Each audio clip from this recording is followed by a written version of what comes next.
Well, you know what? By pure happenstance, that would be a hell of a segue into talking about the infamous 0-0 nation, right? So people don't know. We've obviously alluded to this story on this show, or on the Not All show at least, because basically it ties into a lot of industry topics. And it was obviously the players who played in MIBR at Flashpoint 2, if people don't remember, late last year, basically, well, 2 years ago now.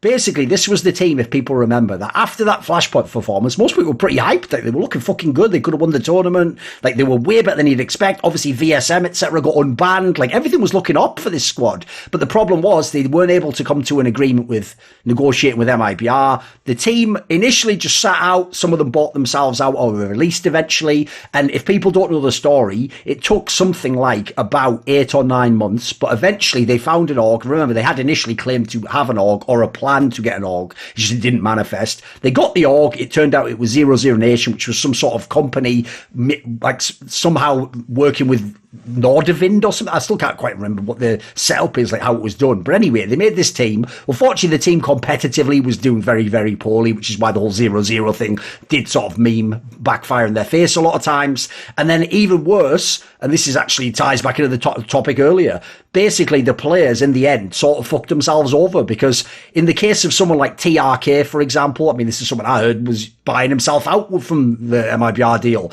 He's now not in the team anymore. In fact, what's mad is it sounds like apparently he's going back to where he came from, Team 1 from ages ago. And this was a guy, if people don't know the story, 3 or 4 years ago, MIBR wanted him. It's just that he couldn't join the team. Maybe it was SK back then. But it's just that back then, I think the buyout for him was 60k back then. So he's probably burned his whole prime, lost a bunch of money, and he isn't in a big org now. Apparently, some of the others are going to be removed. People will have seen that, like Henny and Lucas became free agents, although apparently they want to play together. And now there's this story that maybe that's where Cold Zera and a whole bunch of the others make like sort of a new Brazilian lineup. So what are your thoughts on this thing here? Because obviously there's a whole lot of angles we can go with on this. Well, interestingly enough, when I saw the news, I went to look up some of my tweets from about a year ago when this happened, because I just wanted to sort of relive some of that. Now that I think the sort of the follow-up future, assuming it would have been roughly similar no matter what, played out, proving that I think we were right in our assessment at the time. So these are just random 2 responses that I shared with some other people earlier today that I was talking to. One to other just like random people, fans on Twitter, essentially. So first one is I respond saying, I wanted to build a roster on a KNG, and I pushed hard to make that happen in our organization. The reason for that, by the way, is obvious. There was the drama from DreamHack Open Montreal from a couple of years ago, after which KNG got essentially, removed from the industry, and he was gone for a couple of years. Yes. But anyway, got him in the team, built the team around him. That was not like a straight shot. It might have looked that way once they started performing well, but it was not. And I said, I sincerely hope they find the money they are looking for in the market, but I just don't believe their expectations are realistic in a post-COVID world. And then the other one is a little more color on what looks like most of the same people in the chain. It goes, we wanted to continue with the KNG roster because we believed in it, but we could not guarantee their base salary ask regardless of ranking. It's completely impossible to pay that much if they never made top 20 as a team. That's why we structured our offer on ranking. And I think this has been said before. By the way, just to clarify, so basically in the offer, if they had have actually done things like hit top 20, then actually it would have like boosted the salary. This is just the base we're talking about, right? Correct. So we're talking about the base if they are outside of top 20, right. i.e. like if they're basically like if they are an irrelevant team that just like does not matter, doesn't play any tournaments, is just bad. So, in that scenario, I think the salary would have been fairly low, but also that seemed unlikely. And that's a scenario where a team probably should have a low salary, frankly. Yeah. But I think in the upcase scenario, they could have gotten paid. Some of them would have gotten paid as much as Fallen and Cold when they played for MIBR. Some of them call it 15% less. Yeah. So, like the potential was there, but they wanted all of it guaranteed. We tried to explain that, we tried to explain to them that from our perspective, we can't guarantee high salaries regardless of performance. Like, we just can't. And the other thing that we frankly like, at some level, like if you're not performing, then like the brand is worth much more than whoever is playing there. And in that case, there's no point to lock yourself into a multi-year deal. The second piece was obviously like, what they wanted was to acquire different players, have like a 6-man roster. They wanted to do a bunch of very specific things which added cost. And the third thing we said was, and like we would have been fine with, but like all of that is part of the negotiation. And the third thing was, we said that like we would pay for their English lessons. Like like we would like for them to be able to do more sponsorship stuff in English, like do vlogs and blogs, whatever in English, do more stuff with fans globally, because that would allow us to also monetize MIBR fans elsewhere more efficiently. But, it's hard to do that if all your content is in Portuguese. So, some version of those, I don't think we ever really had a real negotiation. They essentially said we wanted something that was, in my mind, like completely, like when I first saw that, I thought they were just fucking with us because it seemed so ridiculous, some of the things that were being asked. I asked other people who were closer to the team to try to negotiate for it. They said that it cannot be done. I basically said, like, listen, guys, there's like a week left to get something done, or we have to go another way. This, like, I don't want to waste time. This is the best offer we can make.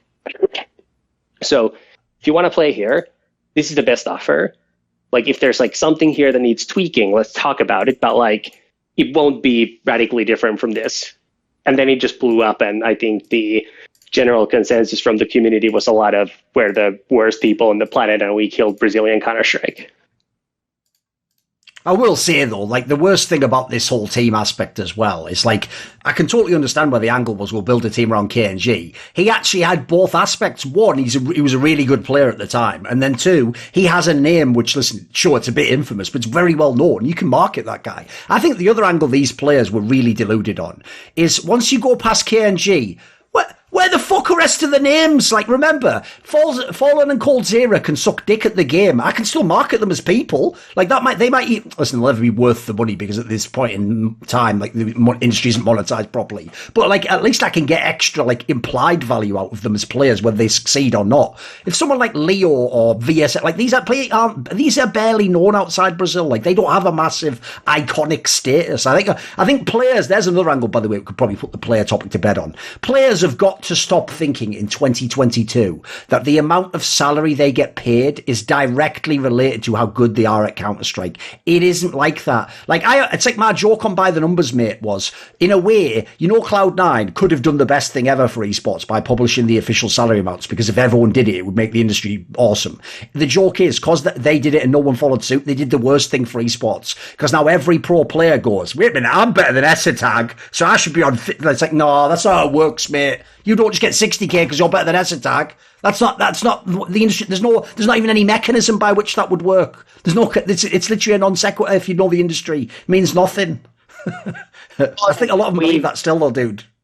I think our negotiation even had things like, well, if some people wanted bonuses tied to like their HLTV rating, which is just, if you just think about trying to come up with incentives that actually work for both parties, is like very precisely not what you don't want, given how skewed that is towards things like exit kills, etc., that don't really do much to. As in, they could actually just bait and get more money. Yeah.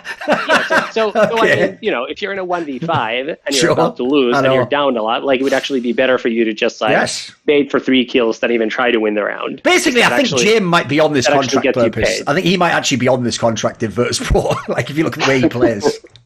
Like, the joke is his salary's relative to the plus minus at the end of the game. It's only that stat, I assume. But just to go back, so I think that the reason that this example is relevant, because these negotiations happen all the time. I'm under no illusion that this is like in any way like an odd thing and not common.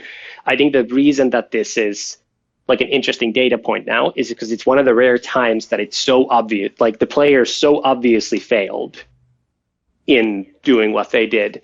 I think a bunch of people thought differently a year ago. I don't think it was clear a year ago because we didn't know how good they ended up being. They certainly were in an upswing, as you said. But, seeing how it played out, seeing how it played out, it especially with some of the players buying themselves out and then building a team, never really even getting to attend real tournaments. I think they mostly just played like online qualifiers from Europe, online qualifiers from Mexico. I think it's a rare example where the players bet on themselves and they actually failed a couple of times, and then like the team essentially just completely blew up with essentially nothing to show for it.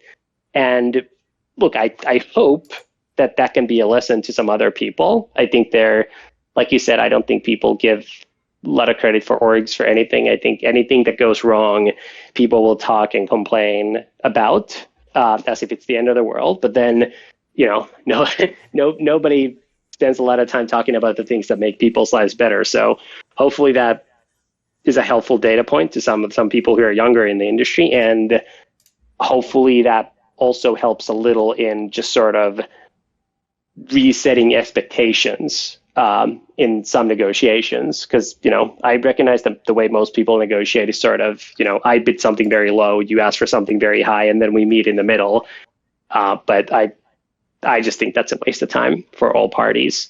And frankly, like, many of these players are fairly old by now. You think Lucas, you think Henny, you think KNG. These guys don't have many years left to play professional Counter-Strike, I don't think. Certainly, at least not at the top level. Sure. So, I have no idea how much money they made previously. Maybe they're good for life regardless. But like, maybe you should not always bet all on black. Want to see more cool, funny, interesting clips based on topics from my content? Well, subscribe to this channel then, or, be a pleb and don't.